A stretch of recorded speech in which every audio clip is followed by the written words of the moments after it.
Hello aspirants, welcome back to our channel. ఈ వీడియోలో శీతోష్ణ స్థితి గురించి తెలుసుకుందాం. అయితే మనం జాగ్రఫీ మీద ఒక సిరీస్ ప్లాన్ చేశాం కదా ఫ్రెండ్స్. దాంట్లో ఏమేం కంప్లీట్ చేశాం? భారతదేశ ఉనికి, నైసర్గిక స్వరూపం, నదీ వ్యవస్థ, నేలలు. ఈ వీడియోలో శీతోష్ణ స్థితి గురించి తెలుసుకుందాం. ఫ్రెండ్స్, ఒక్క వీడియో ప్రిపేర్ చేయడానికి చాలా టైం అయితే పడుతుంది. నేను మీకోసం వీడియోస్ అయితే ప్రిపేర్ చేస్తున్నాను కదా. మీరు నా కోసం చేయాల్సింది ఒకే ఒక్కటి, వీడియోని లైక్ చేయడం. కొత్తగా వచ్చిన వాళ్ళైతే ఛానల్ని సబ్స్క్రైబ్ చేసుకోండి. ఇక టాపిక్లోకి వెళ్దామా? సో ఫ్రెండ్స్, ఇక టాపిక్లోకి వెళ్తే శీతోష్ణ స్థితి. అయితే శీతోష్ణ స్థితి అధ్యయనాన్ని కైమోటాలజీ అంటారు. ఏంటి ఫ్రెండ్స్? శీతోష్ణ స్థితి అధ్యయనాన్ని కైమోటాలజీ అంటారు. ఒక ప్రాంతం యొక్క ఉష్ణోగ్రత, ఆర్ద్రత, అవపాతముల యొక్క దీర్ఘకాలిక సగటును శీతోష్ణ స్థితి అంటారు. ఏంటి ఫ్రెండ్స్? ఉష్ణోగ్రత, ఆర్ద్రత, అవపాతముల యొక్క దీర్ఘకాలిక సగటును శీతోష్ణ స్థితి అంటారు. నెక్స్ట్ వచ్చేసి వాతావరణం. వాతావరణం యొక్క అధ్యయనాన్ని మెటీరియాలజీ అంటారు. ఏంటి ఫ్రెండ్స్? వాతావరణం యొక్క అధ్యయనాన్ని మెటీరియాలజీ అంటారు. శీతోష్ణ స్థితి అధ్యయనాన్ని క్లైమటాలజీ అంటారు. కొన్ని రోజులకు సంబంధించి ఉష్ణోగ్రత, ఆర్ద్రత, అవపాతాలలో వచ్చే మార్పులను వాతావరణం అంటారు. 1875లో భారత వాతావరణ శాఖను కలకత్తాలో ఏర్పాటు చేశారు. దీనిని మళ్ళీ 1905లో సిమ్లాకు మార్చారు. ప్రస్తుతం భారత వాతావరణ శాఖ ఢిల్లీలో ఉంది. వాల్మీకి రామాయణంలో 6 ఋతువులను పేర్కొన్నాడు. ఏంటో తెలుసు కదా ఫ్రెండ్స్? ఫస్ట్ వన్ వచ్చేసి వసంత ఋతువు, గ్రీష్మ ఋతువు, వర్ష ఋతువు, శరత్ ఋతువు, హేమంత ఋతువు అండ్ శిశిర ఋతువు. ఫ్రెండ్స్, ఈ వీడియో ఎండ్ వరకు చూడండి. ఈ వీడియోలో నైరుతి ఋతుపవనాలు, అరేబియా శాఖ, బంగాళాఖాత శాఖ, తారెడారి ఎలా ఏర్పడింది, ఎల్నీనో అంటే ఏంటి, లానీనో అంటే ఏంటి, భారత్లో ఎక్కువ కరువు సంభవించే రాష్ట్రాలేవి, అపహేళి అంటే ఏంటి, పరిహేళి అంటే ఏంటో ఈ వీడియోలో క్లియర్గా ఎక్స్ప్లెయిన్ చేస్తాను ఫ్రెండ్స్. వీడియోను ఎండ్ వరకు చూసి నోట్స్ ప్రిపేర్ చేసుకోండి. భారత వాతావరణ శాఖ ఒక సంవత్సరాన్ని 4 ఋతువులుగా వర్గీకరించింది. ఏంటి ఫ్రెండ్స్ అవి? వేసవి కాలం, నైరుతి ఋతుపవనాల కాలం, ఈశాన్య ఋతుపవనాల కాలం అండ్ శీతాకాలం.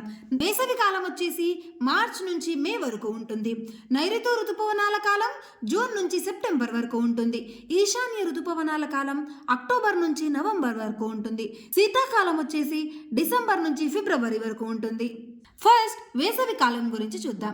భారతదేశంలో వేసవి కాలం ఏర్పడడానికి ప్రధానంగా 2 కారణాలున్నాయి. ఏంటి ఫ్రెండ్స్ అవి? మొదటిది వచ్చేసి భూమి 23.5 డిగ్రీలు తూర్పు వైపుకి వంగి ఉండడం అండ్ రెండవది వచ్చేసి సూర్యుని యొక్క ఉత్తరాయణం. ఫ్రెండ్స్, సూర్యుని యొక్క ఉత్తరాయణం అంటే ఏంటంటే డిసెంబర్ 23 నుంచి జూన్ 21 వరకు సూర్యుడు భూమి యొక్క ఉత్తర భాగం వైపుకు కదులుతాడు. ఈ సమయంలో రోజులు పొడవుగా ఉంటాయి అండ్ రాత్రులు చిన్నగా ఉంటాయి. సో ఫ్రెండ్స్, అర్థమైంది కదా? డిసెంబర్ 23 నుంచి జూన్ 21 వరకు సూర్యుడు దక్షిణ భాగం నుంచి అంటే భూమికి దక్షిణ భాగం నుంచి ఉత్తర భాగానికి కదిలే టైంలో మనకు వేసవి కాలం ఏర్పడుతుంది. ఫ్రెండ్స్, అర్థమైంది కదా? మళ్ళీ జూన్ 21 అయిపోయాక జూన్ 22 తర్వాత సూర్యుడు మళ్ళీ ఉత్తరం నుంచి దక్షిణానికి ప్రయాణిస్తాడు. ఫ్రెండ్స్, ఇక్కడ ఉంది చూడండి. సూర్యుడు డిసెంబర్ నుంచి జూన్ వరకు ఉత్తర దిశలో ప్రయాణిస్తాడు. మార్చ్ 21 తరువాత సూర్యుడు పూర్తిగా ఉత్తరార్ధగోళంలోకి ప్రవేశిస్తాడు. అందువల్ల భారతదేశంలో వేసవి కాలం ఏర్పడుతుంది.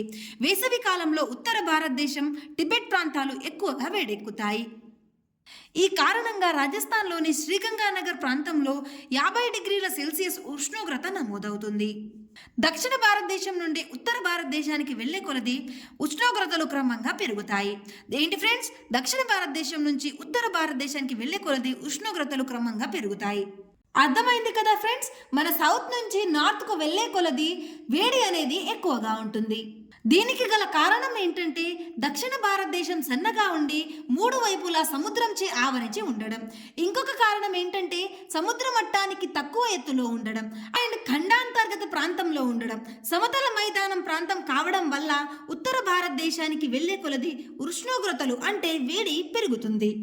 ఏం లేదు ఫ్రెండ్స్, అర్థమైంది కదా? మన భారతదేశం యొక్క దక్షిణ ప్రాంతంలో ఇక్కడ 3 భాగాలు వాటర్తో నిండి ఉంటుంది.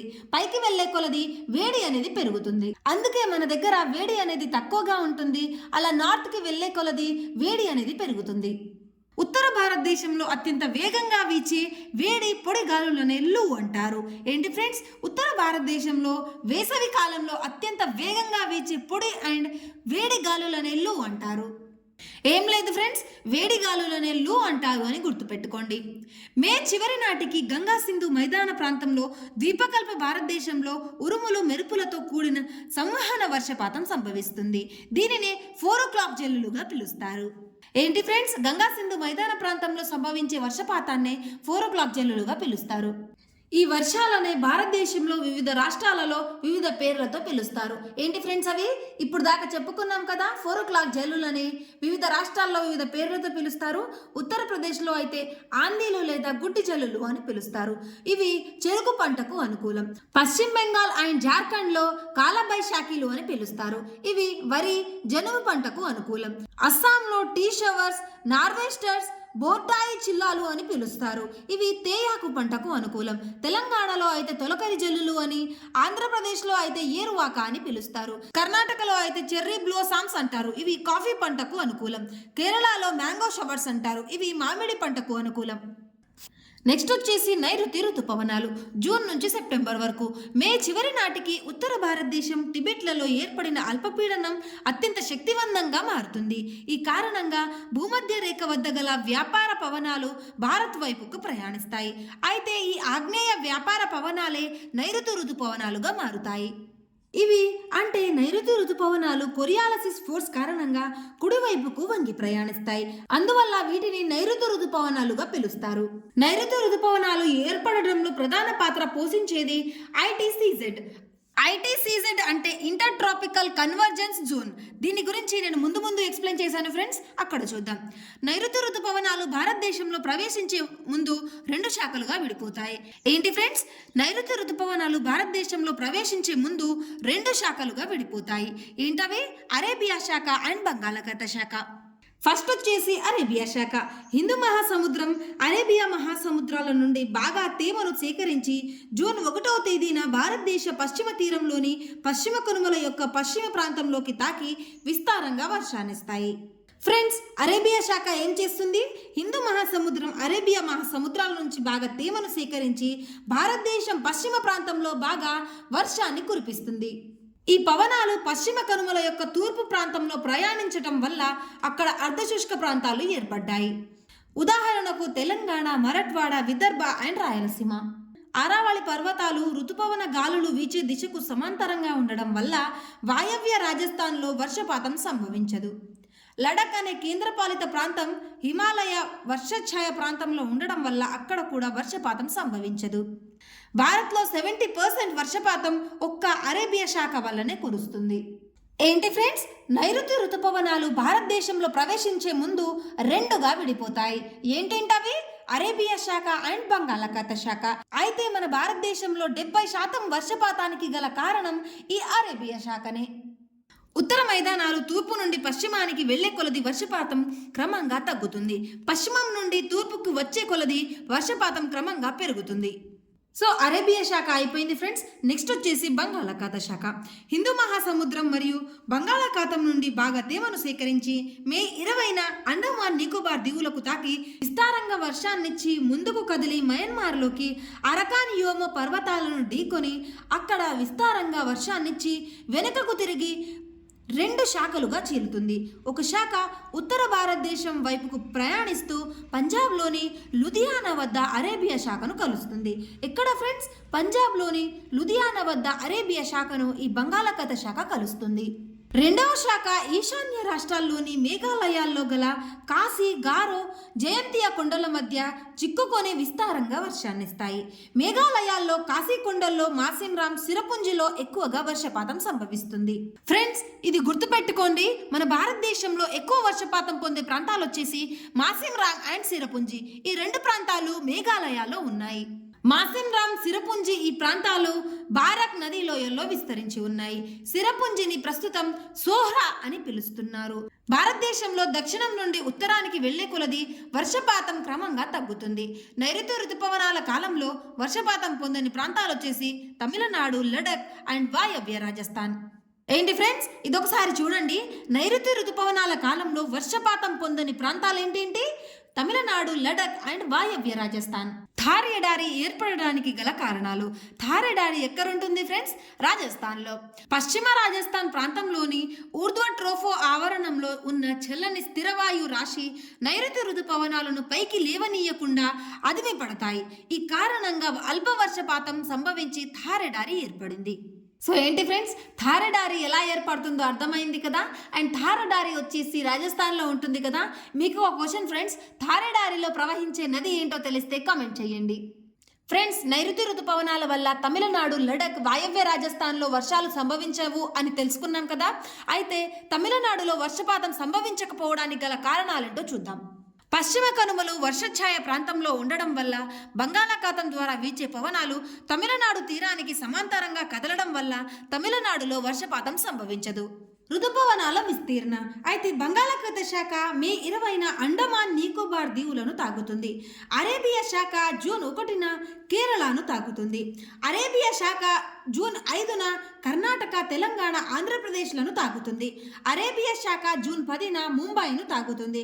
అరేబియా శాఖ జూన్ 15న గుజరాత్, ఉత్తరప్రదేశ్లను తాకుతుంది. అరేబియా శాఖ జూలై 1న ఢిల్లీ, పంజాబ్లను తాకుతుంది. జూలై 15న భారతదేశం అంతటా విస్తరిస్తాయి. భారత్లో తొలిసారిగా ప్రవేశించేది బంగాళాఖాత శాఖ. ఎక్కడ ప్రవేశిస్తుంది ఫ్రెండ్స్? అండమాన్ నికోబార్ దీవుల్లో ప్రవేశిస్తుంది. బంగాళాఖాత శాఖ మొదటగా ప్రవేశించే ప్రాంతం అండమాన్ నికోబార్ దీవులు. నైరుతి ఋతుపవనాలు అయిపోయింది ఫ్రెండ్స్. నెక్స్ట్ వచ్చేసి ఈశాన్య ఋతుపవన కాలం. సెప్టెంబర్ చివరి నాటికి సూర్యుడు దక్షిణార్ధగోళంలోకి ప్రవేశిస్తాడు. అదే సమయంలో భారతదేశంలో అధిక వర్షాల కారణంగా ఉత్తర భారతదేశం చల్లబడిపోయి అధిక పీడనం ఏర్పడుతుంది. భూమధ్య రేఖ వద్ద గల అల్పపీడనం ప్రాంతం ఉత్తర భారతదేశం నుండి పవనాలను తన వైపుకు ఆకర్షిస్తుంది. ఈ పవనాలు బంగాళాఖాతం నుండి బాగా తేమను సేకరించి భారతదేశ తూర్పు తీరంలోని తమిళనాడు మరియు ఆంధ్రప్రదేశ్ దక్షిణ కోస్తా జిల్లాలైన నెల్లూరు, ప్రకాశం జిల్లాలకు, రాయలసీమలోని కడప, చిత్తూరు జిల్లాలు, ఒరిస్సా, బెంగాల్ తీర ప్రాంతాలు వర్షాన్ని పొందుతాయి. ఏంటి ఫ్రెండ్స్, నేను మళ్ళీ ఒకసారి చెప్తాను చూడండి. ఫ్రెండ్స్, ఉత్తరాయణం అంటే ఏంటి? డిసెంబర్ 23 నుంచి జూన్ 21 వరకు సూర్యుడు ఉత్తరానికి ప్రయాణిస్తాడు. అది end date friends, June 21 end date కదా. మళ్ళీ జూన్ 22 నుంచి మళ్ళీ సూర్యుడు దక్షిణానికి ప్రయాణిస్తాడు. అలా సెప్టెంబర్ చివరి నాటికి సూర్యుడు దక్షిణార్ధగోళంలోకి ప్రవేశిస్తాడు. అదే సమయంలో భారతదేశంలో ఎక్కువ వర్షాల కారణంగా ఉత్తర భారతదేశం మొత్తం చల్లబడిపోయి అధిక పీడనం అనేది ఏర్పడుతుంది. ఫ్రెండ్స్, ఇక్కడ నేను మీకు ఒక పాయింట్ చెప్తాను చూడండి. వేడిగా ఉన్న ప్రాంతంలో గాలి అనేది పైకి వెళ్ళిపోతుంది. అందువల్ల భూమి మీద అల్పపీడనం ఏర్పడుతుంది. అండ్ చల్లగా ఉన్న ప్రాంతంలో గాలి అనేది కిందికి వస్తుంది. అక్కడ అధిక పీడనం ఏర్పడుతుంది. ఏంటి ఫ్రెండ్స్, అర్థమైంది కదా. వేడిగా ఉన్న ప్రాంతంలో గాలి అనేది పైకి వెళ్ళి అల్పపీడనం ఏర్పడుతుంది.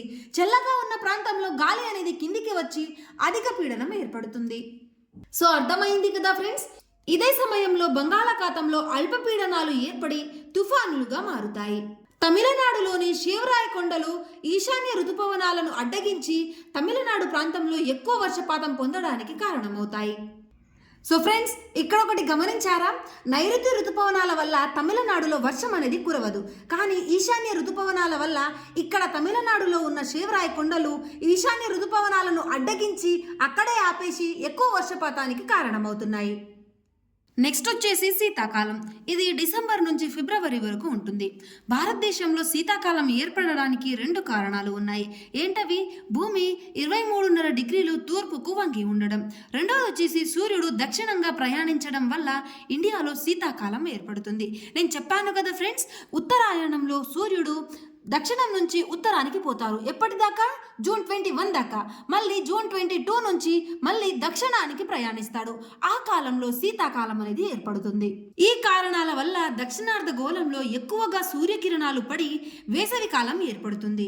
జనవరి మొదటి వారంలో దేశంలో తక్కువ ఉష్ణోగ్రతలు నమోదవుతాయి. ఉత్తర భారతదేశం నుండి దక్షిణ భారత్కి వెళ్లే కొలది ఉష్ణోగ్రతలు క్రమంగా పెరుగుతాయి.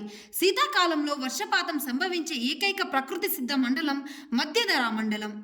భారతదేశంలో శీతాకాలంలో సంభవించే వర్షాలు పశ్చిమ కల్లోలాలు. ఈ వర్షాలకు గల కారణమైన సముద్రం మధ్యధరా సముద్రం. భారత్లో ఋతుపవన వ్యవస్థను ప్రభావితం చేసే అంశాల విషయానికి వస్తే ఎల్నీనో, లానీనో, దక్షిణ డోలనం, అంతరాయన రేఖ అపసరణ ప్రాంతము అంటే ITCZ అక్టోబర్ హీట్ అనేవి భారత్లో ఋతుపవన వ్యవస్థను ప్రభావితం చేస్తాయి. ఫ్రెండ్స్, ఎల్నీనో లానీనో గురించి ఒక పాయింట్ చెప్తాను చూడండి.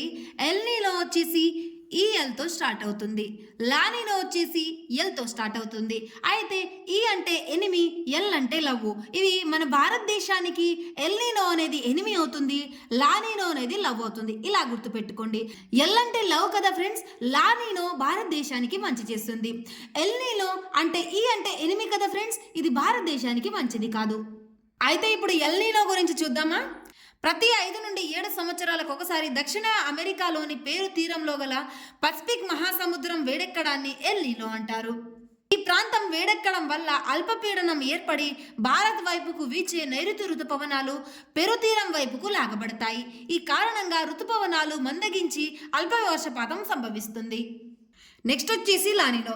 దక్షిణ అమెరికా ఖండంలోని పెరుతీరంకు ప్రక్కగా వెళ్లే హంబోల్డ్ అనే శీతల ప్రవాహం కారణంగా ఆ ప్రాంతం అంతా చల్లబడిపోయి అధిక పీడనం ఏర్పడుతుంది. ఈ కారణంగా పెరుతీర ప్రాంతం నుండి మరియు భూమధ్య రేఖ ప్రాంతం నుండి అధిక పీడ పవనాలు భారత్ వైపుకు ప్రయాణిస్తూ అధిక వర్షపాతానికి కారణమవుతాయి.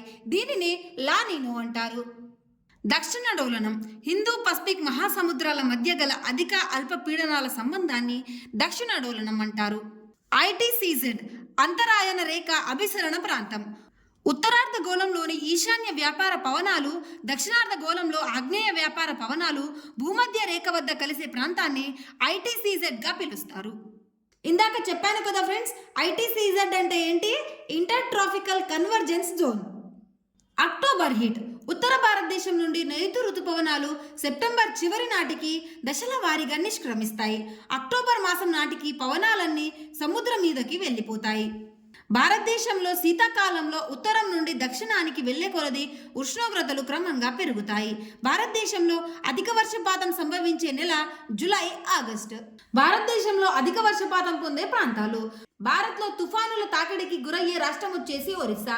భారత్లో తుఫానుల తాకిడికి గురయ్యే ఓడరేవు పారాదీవ్. భారత్లో వర్షాకాలం అంతం ఎప్పుడవుతుంది ఫ్రెండ్స్? నవంబర్ 15న.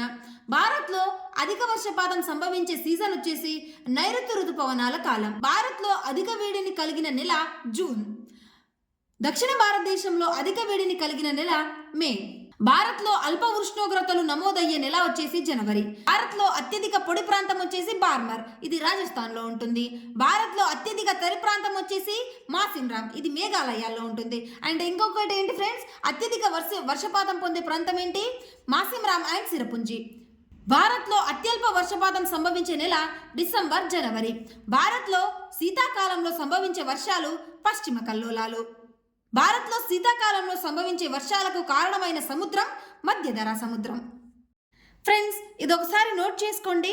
అధిక వర్షపాతం పొందే ప్రపంచంలో అధిక వర్షపాతం పొందే ప్రాంతం అండ్ భారతదేశంలో అధిక వర్షపాతం పొందే ప్రాంతాలు. అల్ప వర్షపాతం, అధిక ఉష్ణోగ్రత, అల్ప ఉష్ణోగ్రత ప్రపంచం పరంగా భారతదేశం పరంగా ఉన్నాయి. ఒకసారి నోట్ చేసుకోండి. భారత్లో ఎక్కువ కరువు సంభవించే రాష్ట్రాలు ఏంటేంటి ఫ్రెండ్స్? రాజస్థాన్, గుజరాత్, మహారాష్ట్ర, కర్ణాటక అండ్ మధ్యప్రదేశ్. అత్యధిక వరదలు సంభవించే ప్రాంతాలు ఏంటి ఫ్రెండ్స్? భారత్లో అత్యధిక వరదలు సంభవించే ప్రాంతాలు వచ్చేసి ఉత్తరప్రదేశ్, బీహార్, పంజాబ్, రాజస్థాన్. భారతదేశ సంవత్సర సగటు వర్షపాతం వచ్చేసి 118 సెంటీమీటర్లు. 200 సెంటీమీటర్లు కన్నా అధిక వర్షపాతం పొందే ప్రాంతాలు వచ్చేసి పశ్చిమ కనుమలు, మేఘాలయ కొండల్లోని ప్రాంతాలు, హిమాలయ ఉప ప్రాంతాలు, అండమాన్ నికోబార్ దీవులు. 100 సెంటీమీటర్స్ నుంచి 200 సెంటీమీటర్స్ వర్షపాతం గల ప్రాంతాలు దక్షిణ గుజరాత్, తూర్పు తమిళనాడు, ద్వీపకల్ప భారతదేశ ఈశాన్య ప్రాంతాలు అంటే ఏంటి ఫ్రెండ్స్? ఒరిస్సా, బీహార్, జార్ఖండ్ అండ్ ఛత్తీస్గఢ్. తూర్పు మధ్యప్రదేశ్, గంగా మైదాన ఉత్తర ప్రాంతం అండ్ మణిపూర్. 50 సెంటీమీటర్ల నుంచి 100 సెంటీమీటర్ వర్షపాతం గల ప్రాంతాలు లడఖ్, రాజస్థాన్ పశ్చిమ ప్రాంతం.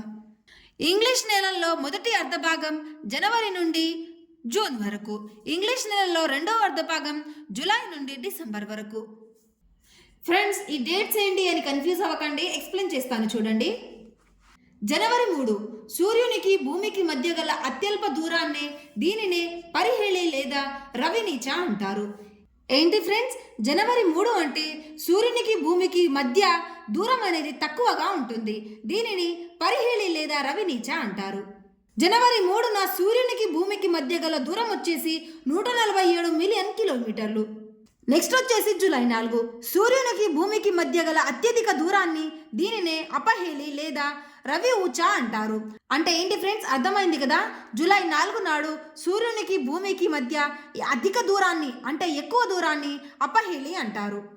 అప్పుడు దూరం ఎంత ఉంటుందంటే 152 మిలియన్ కిలోమీటర్లు. నెక్స్ట్ వచ్చేసి విషువత్తులు. ప్రపంచం మొత్తం పగలు రాత్రి సమానంగా ఉండడాన్ని విషువత్తు అంటారు. అర్థమైంది కదా ఫ్రెండ్స్, ప్రపంచం మొత్తం పగలు రాత్రి సమానంగా ఉండడాన్ని విషువత్తు అంటారు. మార్చి 21న వసంతకాల విషువత్తు వస్తుంది. సెప్టెంబర్ 23న శరత్కాల విషువత్తు వస్తుంది. జూన్ 21 సూర్యుడు కర్కట రేఖపై ఉండే రోజు. ఉత్తరార్ధగోళంలో పగటి కాలం ఎక్కువగా ఉండే రోజు. ఏంటి ఫ్రెండ్స్, జూన్ 21న ఉత్తరార్ధగోళంలో పగటి కాలం ఎక్కువగా ఉండే రోజు. డిసెంబర్ 22 సూర్యుడు మకర రేఖపై ఉండే రోజు. దీనిని దక్షిణయానంగా అంటారు. దక్షిణార్ధగోళంలో పగటి కాలం ఎక్కువగా ఉండే రోజు. ఉత్తరాయణం ఎప్పటి నుంచి ఎప్పటి వరకు ఫ్రెండ్స్, డిసెంబర్ 23 నుంచి జూన్ 21 వరకు ఉంటుంది. దక్షిణాయనం వచ్చేసి జూన్ 22 నుంచి డిసెంబర్ 22 వరకు ఉంటుంది.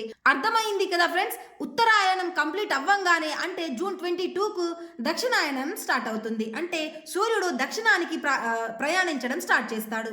అప్పుడు ఎప్పటి నుంచి ఫ్రెండ్స్, జూన్ 22 నుంచి డిసెంబర్ 22 వరకు. మళ్ళీ దక్షిణాయనం కంప్లీట్ అవ్వంగానే మళ్ళీ ఉత్తరాయణం స్టార్ట్ అవుతుంది. ఎప్పుడు ఫ్రెండ్స్, డిసెంబర్ 23కి.